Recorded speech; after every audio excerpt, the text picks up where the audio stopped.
El relato popular se narra de este modo. Leopoldo Fernández pisa las tablas. Los focos del recinto bañan su semblante mientras sujeta entre sus dedos el retrato de Fidel Castro. El auditorio permanece mudo. Él observa la concurrencia, eleva la imagen con calma y exclama aquellas sílabas que le arrebatarían su destino. A este lo ajusticio yo. Los presentes estallan en risas y ovaciones. Esa misma noche la guardia política lo detiene. Aquella mofa le arrebata la autonomía, le arrebata el suelo natal, le arrebata la existencia. Tal suceso constituye el mito más sagrado del destierro cubano. La broma audaz, el artista que retó al autócrata, el sujeto que eligió fallecer erguido antes que habitar de hinojos. Existe únicamente un inconveniente con esta narración grandiosa, digna de un mártir, impecable. Jamás sucedió. El propio Leopoldo Fernández lo aclaró meses antes de su partida, con una mezcla de fatiga y enojo. Si yo hubiese realizado tal burla, no estaría aquí relatando el suceso. Estaría ante el pelotón. Y desearía haberla hecho. Puesto que si la hubiese ejecutado, quizá hoy poseeríamos un caído, un prócer intachable con un deceso épico que conmemorar en las plazas de la diáspora. No obstante, Leopoldo Fernández no gozó de tal honor. Su biografía auténtica carece de la valentía simple de una mofa prohibida. Posee algo mucho más grave. Posee las cifras precisas de cómo una tiranía logra aniquilar a un sujeto sin emplear un solo proyectil. 45 ciclos haciendo gozar a un bloque entero. 360 capítulos de la tremenda corte emitidos en 18 naciones. Desde el norte hasta el sur del continente. Multitudes de almas percibiendo su dicción cada velada, carcajeándose hasta el llanto con las locuras de José Candelario Tres Patines. ¿Y qué remuneración obtuvo Leopoldo Fernández por todo aquello? Ni un céntimo en derechos, ninguna finca a su nombre, nada de retiro, ningún permiso para retornar a su hogar, un sepelio que su cónyuge debió abonar en cuotas mensuales por ciclos, mientras tú, en distintas capitales de América, te divertías. Cada noche percibiendo su espacio, Leopoldo Fernández fallecía aislado en una morada del sur de Miami, carente de fondos, sin suelo propio, sin la voz materna, pues el sistema no le permitió volver para verla partir ni para estar en su entierro. Colocaron polvo cubano sobre su caja pues esa resultó la única vía para que lograra volver a su origen. ¿Deseas comprender qué es una opresión auténtica? No es vetar un chiste. No es impedir una mofa. Es transformar al individuo que divirtió a millones en un espectro sin bienes, sin jubilación, sin facultad de percibir por su propia creación. Es forzar a su pareja a pagar el entierro por partes. Es vetar que pise su tierra nunca más. Es liquidarlo paulatinamente, de carencia, de descuido, de añoranza. Sigue aquí, pues lo que verdaderamente le ocurrió a Leopoldo Fernández aquel 12 de abril de 1962, no lo hallarás en ningún relato idealizado del destierro. No hay chiste audaz, no hay acto épico, lo que existe es peor. Es el homicidio pausado, calculado, de oficina, de un genio. Leopoldo Fernández no representaba al típico insurrecto. Si tú visualizas a los creadores cubanos de aquellas décadas, te figuras a entes de lujo con pactos millonarios en la radio, ataviados de gala, fumando en los salones de los grandes hoteles. Te figuras astros blindados por magnates y mandatarios. Pero Leopoldo representaba otra realidad. Vio la luz al finalizar el año 1904 en una localidad de la provincia de Matanzas. Existen dudas sobre el sitio exacto, un pormenor menor que evidencia una cuna humilde que él jamás negó. Su progenitor trabajaba el tabaco. El joven Leopoldo dejó las aulas pronto para sostener a su prole, laborando como repartidor, operando el cable, leyendo en fábricas e incluso vaticinando, antes de hallar su destino real. Nota bien esto, pues es vital para captar lo que aconteció luego. Leopoldo comprendía lo que era la necesidad. Sabía el peso real de la baja escala social. Conocía lo que implicaba faenar medio día para obtener calderilla. Y cuando por fin alcanzó la gloria, cuando su dicción fue la más afamada de la isla, cuando su espacio era guardado cada noche en millones de viviendas por todo el continente, jamás olvidó su raíz. Por ello lo que le ejecutaron después causa tanto pesar. Su trayectoria pública arrancó en 1926, cuando inició su primer grupo de teatro con colegas. El inicio oficial fue en 1931, en un escenario de la capital, en una pieza lírica. No obstante, su gloria eterna arrancaría 10 años después. Aquí llegamos al eje de la cuestión. La Corte de Humor debutó en 1941 en una cadena radial. Luego pasó a otra emisora, donde se volvería el espacio de comedia más glorioso de la cronología de la isla. El talento tras los libretos pertenecía a un autor de origen peninsular, quien redactó los centenares de capítulos que aún existen. El espacio se emitía 3 jornadas por semana al anochecer, con fragmentos de breve duración que mantenían una pauta fija perfecta. José Candelario era señalado por alguna falta irreal. Diversos tipos de engaños o pillerías. Se encaraba al magistrado con achaques encarnado por Aníbal de Mar y acababa recluido en la prisión. Reflexiona un momento en la brillantez de tal acto. En una nación donde la ley real era viciada, donde las salas eran una burla y la norma velaba solo por los pudientes, Leopoldo fabricó una sátira legal que se mofaba del aparato completo. Empleaba juegos de palabras, dobles sentidos, trucos lingüísticos que hacían reír al pueblo, mientras los jefes no captaban que se mofaban de ellos mismos. El apodo Tres Patines nació en las pruebas. Según testigos directos, el autor vio los gestos y la manera de desplazarse de Leopoldo y exclamó: «Este no anda en 2 patines, lo hace en 3». Lenguaje local para alguien con el don de la gracia y gestos únicos. Para el final de la década, el personaje estaba en todas partes. Además de la corte, hacía otros espacios con su colega Aníbal, encarnando diversos roles. Intervino en casi una decena de cintas locales entre la década del 40 y el 50. Logró galardones por sus piezas musicales. El espacio saltó las fronteras.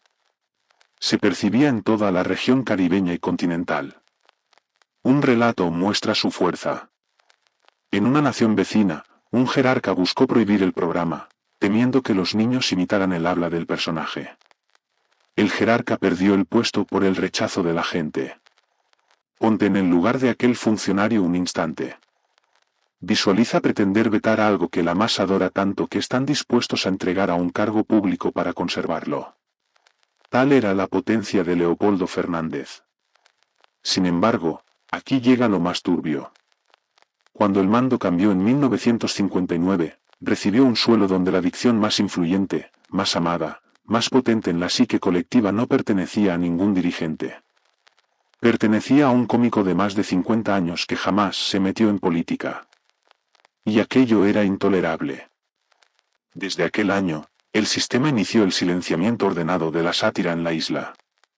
Diversos humoristas fueron forzados a dejar sus parodias sobre el líder. En el año siguiente, el mando se apropió de los medios de comunicación y canales. Grandes figuras partieron. Se instauró un organismo de control por ley. Todas las empresas debían entregar sus guiones a revisión previa.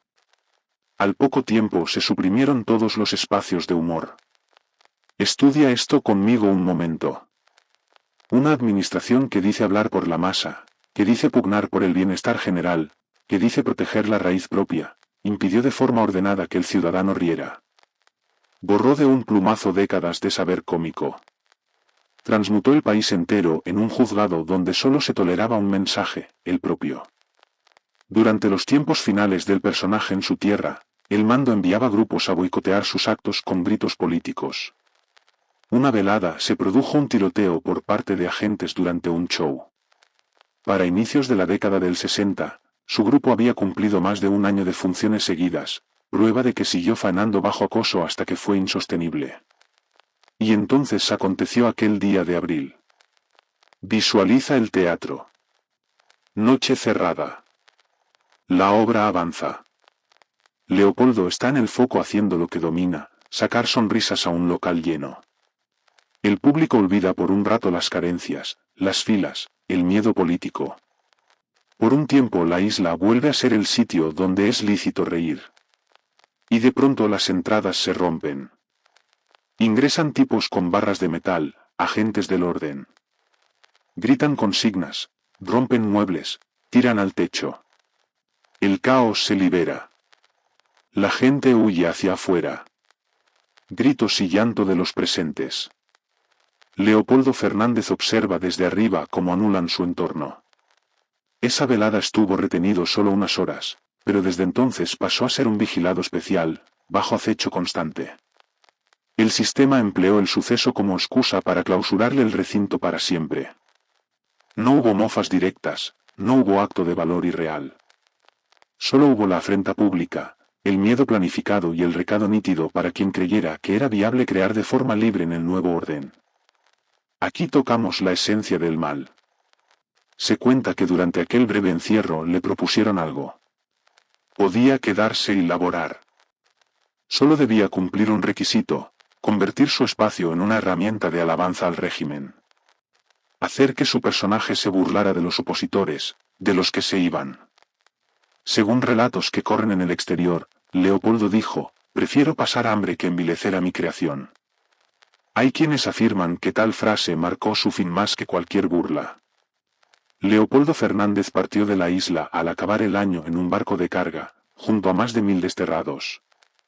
Los seguían su pareja y su descendiente. Se marchó sin poder abrazar a su madre, quien no deseaba su partida. Jamás volvió a verla. Ella falleció allí años después. Detente un momento a pensar en esto. El sujeto que hizo reír a millones, que logró trofeos, que llenó salas en tantos países, no pudo estar con su progenitora, no pudo verla en su final, no pudo llevar sus restos. El mando se lo negó. Mientras allí le quitaban el derecho a sentir su pérdida, en otras naciones seguían emitiendo su voz cada velada. Mientras tú te divertías, él lloraba en otra tierra la partida de quien le dio el ser, y no percibía ni un centavo por aquellas emisiones. Lejos de un ocaso veloz, su llegada al norte fue exitosa. Al poco tiempo ya era la pieza clave de un teatro local. Recibió grandes homenajes, pero su dificultad con el idioma lo movió a buscar fortuna en otras tierras de habla hispana. Aquí inician los ciclos de viaje. Trabajó en diversos países viviendo de forma austera, empleando el transporte público. El hombre que fue un astro ahora viajaba en buses bajo el sol de otras latitudes. En una nación del norte produjo la versión de imagen de su corte. Se filmaron más de 100 capítulos con su colega original. Estos vídeos son los únicos testimonios visuales que poseemos. Luego pasó por otras naciones del sur. Mira la constante. Un varón de avanzada edad, viajando sin parar, rehaciendo su vida vez tras vez en suelos extraños, siempre querido por la gente, pero sin lograr un respaldo financiero sólido. ¿Ves lo que el destierro le provocó? No solo le quitaron el país, le quitaron la calma, le quitaron la vejez serena que merecía, lo obligaron a ser un caminante, un nómada con cajas de añoranza y manos vacías. Al inicio de los 70, decidió fijar su hogar definitivamente en el sur. Un relato muestra su fama intacta. Al pedir su seguro, detuvo la oficina al ser reconocido por fans. Pero la fama no abona las deudas. Leopoldo Fernández jamás cobró derechos por las miles de vueltas de su programa. El espacio sigue al aire hoy en muchas naciones. Solo cobraba por actuar. Al parar de laborar, paraba el ingreso. Esto lo forzó a seguir en las tablas hasta casi los 80 ciclos. No por vocación, sino por urgencia de dinero. Mientras en otros sitios programaban su voz a diario, Leopoldo no tenía para el techo. Al final de su vida siguió intentando rescatar teatros y filmando cintas. Su última etapa en escena fue poco antes de su partida. Se unió a una mujer mucho menor que él. La boda fue veloz y el trabajo siguió de inmediato. La vida de casados fue una gira constante. Ella lo describió como un hombre de gran seriedad con los extraños, con una dicción impecable y elegancia suma. Él se encargaba de los fogones en la casa. Durante años criaron a una pequeña que no era su sangre, pero a quien dio todo su afecto. Ponte en su lugar un momento. Un anciano desterrado, sin jubilación, faenando hasta el límite, cocinando para su mujer, amando a una nieta ajena. Mira el peso de esa vida. ¿Es ese el final que merecía quien dio alegría a un continente? Un día de noviembre de 1985, su pareja lo halló inmóvil en su asiento. Pensó que era una broma. No lo era. Había partido a los 80 años. Su salud flaqueó tras una cirugía previa. El adiós fue masivo, con gente de todos los ámbitos. Entre llanto también hubo sonrisas al recordarlo. Sobre su caja pusieron tierra de su isla, promesa de un retorno que no ocurrió en vida. Su losa reza palabras de amor y talento. Los datos de su viuda revelan la cara que el mito no quiere ver, murió sin nada. Su gran miedo era dejar a su mujer sola. Los gastos del sepelio se abonaron por años en cuotas. Se sintió usado y solo al final. No vivió en el lujo en su última fase. Un diario extranjero tituló tiempo después sobre su tumba solitaria y su deceso sin fondos. Su viuda se quejó de la falta de honores reales en la ciudad. Aquí surge la duda que molesta. Si tanto se dice amar su legado, si tanto se cuenta la leyenda de su valor, ¿por qué lo dejaron fallecer en la miseria? ¿Por qué no hubo ayuda real? ¿Por qué pagar su entierro a plazos? Quizá los cuentos son más gratos que las acciones. En su tierra, el programa fue vetado tras el cambio político por leyes contra quienes partían. Generaciones crecieron sin conocerlo. Solo hace poco hubo un reconocimiento parcial pero con trabas. El nombre del personaje fue cambiado en versiones nuevas. Hasta hoy, el sistema teme a un hombre que partió hace 4 décadas. En el destierro, es signo de una era pasada, de un humor que se volvió rígido. Su voz es la añoranza que calma el dolor. Hoy posee una distinción en el suelo de la ciudad. Homenaje tarde. Su obra sigue hoy en todas las redes y plataformas de audio. Más de 8 décadas de ecos. No obstante, Leopoldo Fernández no percibió ni un céntimo de aquello. Su biografía no requiere la burla falsa sobre el jefe para ser triste. Es el relato de un sujeto que levantó un mundo propio en su tierra, que vio ese mundo caer cuando el sistema tomó los mandos y que pasó sus décadas finales lejos, faenando hasta el ocaso porque nunca recibió lo suyo por su creación. El mito de la moza audaz quizás sea más grato que la realidad de una partida forzada por penuria y acoso. Pero la verdad probada es igual de potente. Un creador que no fue político fue anulado solo porque su gracia libre no encajaba. Al partir, sus audios seguían divirtiendo a multitudes, y él no veía nada. Su tierra lo prohibía mientras él la extrañaba. Y sobre sus restos, un poco de polvo de su isla cumplía un anhelo que el mundo real le negó. Increíble es el destino. La frase con que cerraba cada acto resulta, vista hoy, una burla amarga. Ahora quiero lanzarte unas dudas nítidas. ¿Sabías lo que había tras el mito? ¿Crees que hay una deuda moral con él? ¿Qué habría pasado si se queda y se vende al sistema? Deja tu idea aquí. Pues este diálogo es el que el mando evita. El diálogo sobre cómo se anula a un hombre sin armas, solo negándole su labor, su madre y su paz. Si crees que esto debe saberse, que él merece ser visto como el hombre real que fue, te pido que sigas este espacio, que te sumes a nosotros para sacar a la luz lo oculto. Comparte esto con quien ama la historia. La verdad es la vía para entender nuestro ser. Te aguardo en lo próximo. Pronto nos veremos.